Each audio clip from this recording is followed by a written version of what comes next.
Welcome back, Sunrise. Jalingo. Well, so we're looking at next week now. Yeah.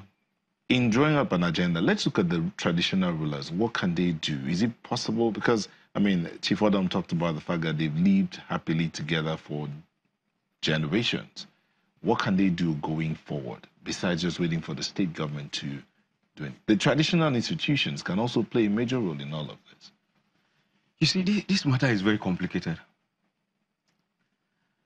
I remember there was one day that former Governor Moke sacked over 100 traditional rulers for their complicity in communal crisis in Cross River State. Because apart from just a few local governments, so many of the local governments are having those challenges every time it's planting season, like it is now. It's raining. And you see small communities here and there fighting themselves. And it became so rampant that Governor Moke, like I said, got angry and fired over 100 traditional rulers. But some of them have also become very complicit in the matter.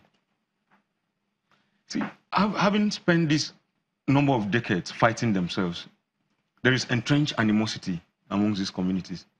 In some of the communities, like there was one time we reported a case in Abi, where some of the youths that were killed in these interstate clashes were as young as 17, 18. Some of them are still in school. Once they hear that they are attacking their communities, they run from school with their school uniforms.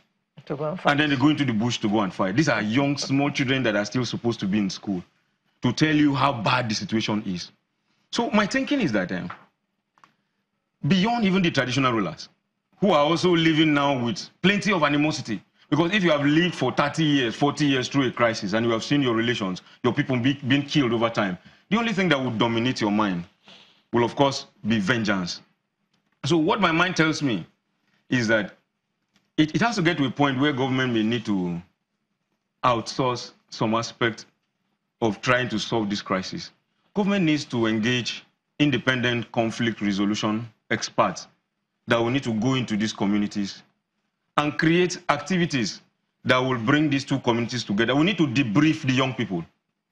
Young people in these communities need to be debriefed because some of them, no matter what you like, they see an Okele man will see an Izzi man as an enemy. The Izzi man will see an Okele man as an enemy.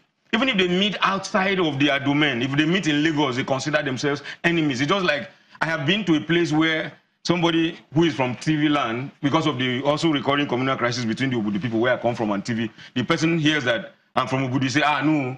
Somebody who is thief has been to an Obudu restaurant and hears that, this man is Obudu, say, no, I can't eat in this restaurant, they are going to poison me. Now, these two people do not have any problem. They met in Lagos, but because they heard that their people are fighting in the village. Now, to be able to deal with these kind of situations, you are not going to deal with it by sending guns and tear gas and policemen. You are going to send them by, you are going to solve this kind of crisis by sending people that will work on the minds of the young people who have entrenched these animosities in their minds. And I think that is what government is not doing in Cross River State. Do you agree with Chief Odom that if the Boundary Commission does its job and does it properly, that these clashes will come to an end? It will reduce substantially. Each man knows exactly where the boundary is. No, it will reduce substantially. It will not solve but the problem. Animosity will still be there. Yeah, the animosity will still be there because sometimes what results to this crisis is actually a matter of pride.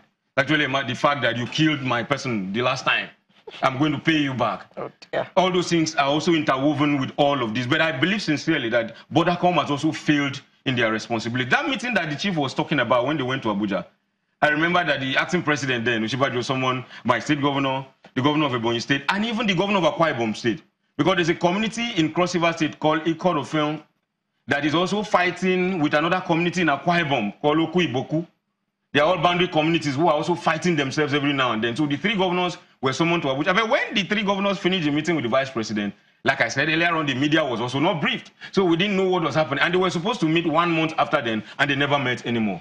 Okay. So it is this half-hearted solution. They push to the point, they stop. They push to a point, they stop. They have never been able to drive any of these initiatives through. I stand to be corrected. I want to ask Mr. Onwe a question, and this is not related to this particular topic. When there were calls for more states in Nigeria, some people came out and said, we should not be breaking Nigeria into smaller pieces, because breaking us into smaller pieces makes us more insular. We see ourselves first as coming from this village and that village, from that state, and that state. We need to make our states bigger. What is your thought about that? Oh, that's a very complex problem. It's a very complex political and social problem. There are two schools of thought. There are those who believe that the aggregation of territories into larger entities is a much better way to proceed politically. Hence, the European Union, where several countries of disparate political backgrounds came together. And languages. Yeah, exactly. And languages and culture. And the rest of it came together and formed a political bloc, which is now ultimately going to move to a federal republic. It's just a question of time. That has created its own problems. And then there are those who believe that splitting large entities into smaller units is a much better way to accommodate the aspirations and the cultural identities of these various components, i.e. people from Ebonyi State, for instance. Don't forget that they agitated for the creation of a state for them for more than 30 years, regardless of the fact that first they were part of Eastern Region, then part of East Central State, then Anambra State, then Imo State, and then eventually part of Abia and Enugu State before the agitation for creation of Ebonyi State succeeded. That happens because of certain number of political challenges that beset those that are considered to be minority within larger entity, which Ebonyi was. Now, the question of interstate conflicts should be addressed on its own terms, because those smaller units, even if you were to split them or merge them, different kinds of problems would arise. You might solve one problem and create a different one altogether. So it is a very complex issue, but as I said, I was not going to comment on the issue between Ebonyi and Cross River. But it's important to recognize that whatever step that is going to be taken, as has been taken by the governor of Ebonyi State, right from when he was the deputy governor and very well briefed on this matter, is not just to sit down and discuss the problem on its surface. There has to be a detailed historical investigation as to the root cause and begin to solve that problem from there. Because once this is a festering wound, you put a plaster on it, it will continue to fester until it becomes gangrenous. And that is what we cannot afford. So that is something we have to recognize. Nigeria, yes, the other aspect of your question is, people are clamoring for restructuring. People are clamoring for secession. More states. Yes, and more states. That will create different sorts of problems. In Eastern Region, for instance, as an Ebonyi man, no Ebonyi citizen today would agree to the sort of restructuring that will return Ebonyi State to Eastern Region or to East Central State or Eastern Region or the former Anambra State, because the neglect and humiliation that the Ebonyi entity suffered at that time, those things are history now, and they do not wish ever to return there, particularly when you have a governor in Ebonyi State now who has performed so well for his people. Okay. Chief Odom, let's look at the role of the traditional institutions in building an understanding and strengthening the humanity in us as a nation. What role can these institutions play? I mean, you live closer to the people. Indeed, I think some of the people even obey the traditional rulers more than they obey the laws of the state or the federal government. How can the traditional rulers, help to make things a lot easier and restore peace in our communities?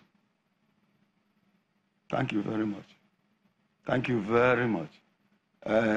We have traditional rulers, and we have traditional rulers. Let me cite a specific example.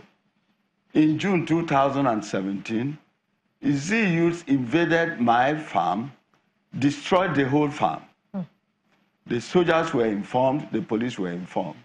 I got wind of it. I rushed to the site and asked my youths who were ready to pay back to leave that place.